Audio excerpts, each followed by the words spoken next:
À Mondombe, les traces de la première évangélisation sont encore bien visibles. Les palmiers, témoins silencieux du passage de premiers missionnaires, rappellent que c'est sur cette terre que les premières sémences d'évangélisation ont été plantées. Ces bâtiments historiques, quant à lui, n'a pas résisté à l'épreuve du temps. Faute de l'entretien, il s'effondre progressivement. Mais la cloche, elle, demeure à sa place depuis plus d'un siècle et continue d'appeler les fidèles à la rencontre du Christ dans cette église dédiée à Sainte Thérèse de l'Enfant Jésus. Le premier centenaire de la toute première mission. Cela veut dire que nous sommes encore une église jeune. Le diocèse a été fondé en 1961. Il y a, bien sûr, la reconnaissance au Seigneur. C'est sa mission, ce n'est pas d'abord la nôtre, c'est sa mission qu'il nous confie. Alors, le fait d'accomplir 100 ans d'évangélisation sur cette terre reculée du Congo est donc justement l'occasion de lui rendre grâce, de les louer éternellement. Reconnaissance, gratitude à tous les missionnaires du Sacré-Cœur qui ont été les tout premiers à fonder ces missions. Pour célébrer ces centenaires, les évêques de la province ecclésiastique de Mbandaka-Bikoro ainsi que Fridolin cardinal Ambongo, archevêque métropolitain de Kinshasa, ont rejoint la communauté diocésaine de Bokungu-Ikela. Des délégations venues d'Autriche et d'autres horizons ont également pris part à cette célébration. Mondombe est situé dans une 60aine de kilomètres de Bokungu, siège du diocèse. Pourtant, cette distance est un véritable parcours du combattant. La route, pratiquement inexistante, n'a bénéficié aucun entretien depuis plus de 50 ans. Les gouvernements qui se sont succédés n'ont engagé aucune véritable politique d'aménagement de cet axe. La voie fluviale demeure ainsi le seul moyen relativement praticable pour rejoindre cette localité. C'est par le fleuve que les autorités ecclésiastiques ont atteint Mondombe. Si l'évangile a bien été annoncé dans cette région depuis plus de 100 ans, les chemins restent encore longs, tant au sens propre qu'au sens figuré. Parmi les principaux défis évoqués figure l'annonce de l'évangile dans un contexte marqué par la prolifération des églises à caractère évangélique dont certaines égarent le fidèle à travers des fausses prophéties.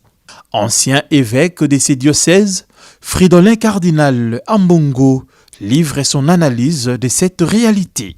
Il y a une sorte d'utilisation du nom de Dieu, d'utilisation de la Bible pour des intérêts purement mesquins.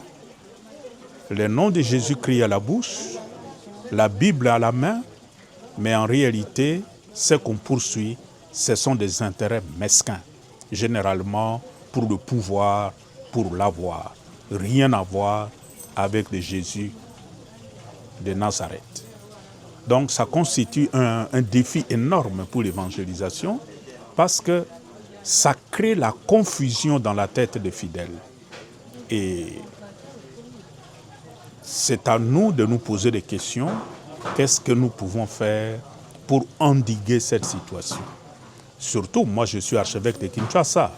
On peut parler de la présence de nouvelles églises ici, mais Kinshasa c'est le sommet.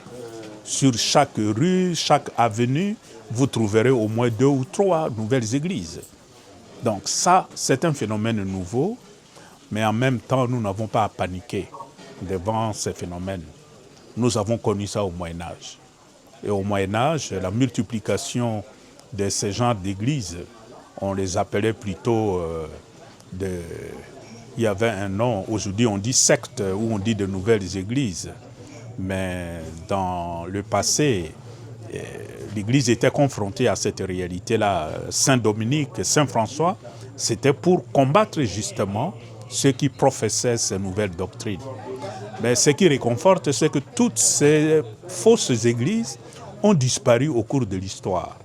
Donc, moi je suis convaincu que toutes ces sectes qui courent derrière l'avoir et le pouvoir disparaîtront comme elles sont nées. La célébration du centenaire s'est poursuivie par une messe solennelle présidée par Fridolin Cardinal Ambongo. Au cours de cette Eucharistie, un frère du Sacré-Cœur ainsi que 2 grands séminaristes ont été ordonnés diacres.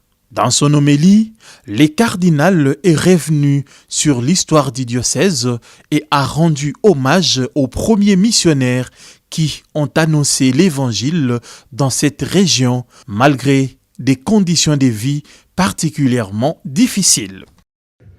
Aussi exprimer ma gratitude à la grande délégation venue d'Europe, essentiellement de la Belgique, de l'Autriche-Allemagne, 2 pays qui ont envoyé des missionnaires et qui nous ont apporté l'évangile dont nous sommes fiers aujourd'hui.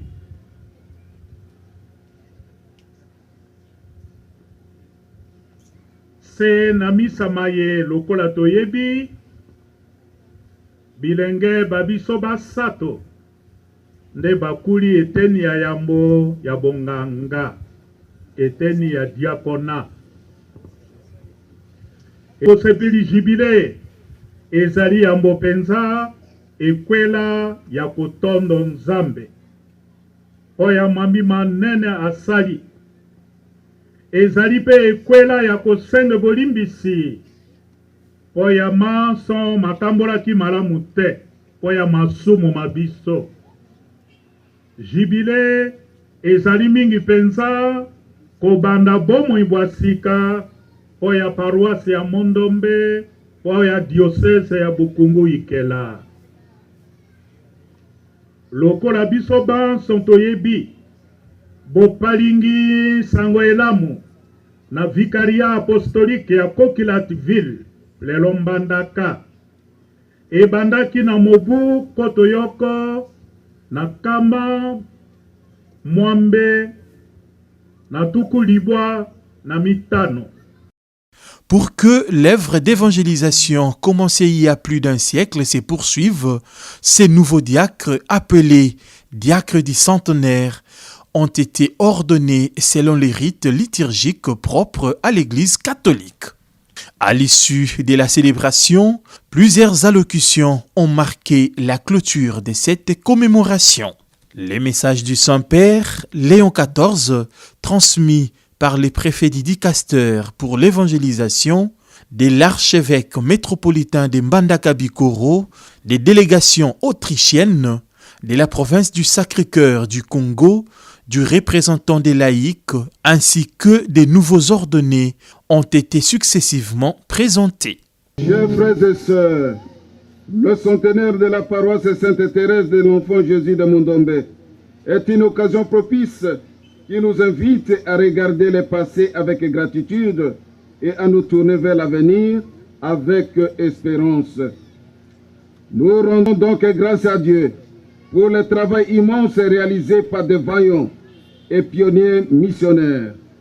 Guidés par l'Esprit Saint et la foi, les missionnaires du Sacré-Cœur sont arrivés ici à Mondombe en 1925 pour apporter l'évangile du salut en Jésus-Christ. Ils ont accompli ce que le Seigneur Jésus a recommandé aux apôtres: aller dans le monde entier, proclamer l'évangile à toute la création. Évangile selon Saint Marc, chapitre 16, verset 15. Quand ils sont arrivés, il n'y avait pas encore le diocèse de Bukungu Ikela, car ce territoire était sous la juridiction ecclésiastique de la préfecture apostolique de la Tchoapa, qui deviendra par la suite préfecture apostolique de Coquilhatville le 28 janvier 1926. Le préfet apostolique résidait à Coquilhatville, actuelle ville de Mbandaka. Le 10 novembre 1959, le pape Jean XXIII érigea l'archidiocèse de Coquelatville, à laquelle appartient la paroisse Sainte-Thérèse de Mundombe. Aux Hébreux, chapitre 13, verset 7. Voilà pourquoi le devoir de mémoire et de reconnaissance nous invite à rendre un vibrant hommage aux premiers missionnaires du Sacré-Cœur qui ont abattu ce grand travail d'évangélisation avec zèle et dévouement total. kozala reconnaissant envers bato banso basalisaki biso juste tokotanga bango nsima na misa ekoya paske ngonga eleki mais sinon merci na banso baye basalisi biso und Kontinenten hinweg. La foi nous unit à travers des cultures, des nations et des continents. Là est l'Église mondiale.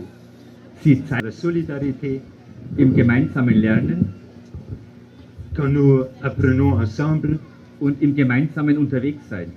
et que nous sommes en route ensemble. Nous essayons de vivre cela dans les diocèses partenaires ici à Bukungu-Ikela et là. Ainsi se referme le premier centenaire de l'évangélisation des Mundombe. Et une nouvelle page s'ouvre désormais, porteuse d'espérance, mais aussi de nombreux défis pastoraux et sociaux dans une République démocratique du Congo encore marquée par l'enclavement de plusieurs régions et une pauvreté persistante.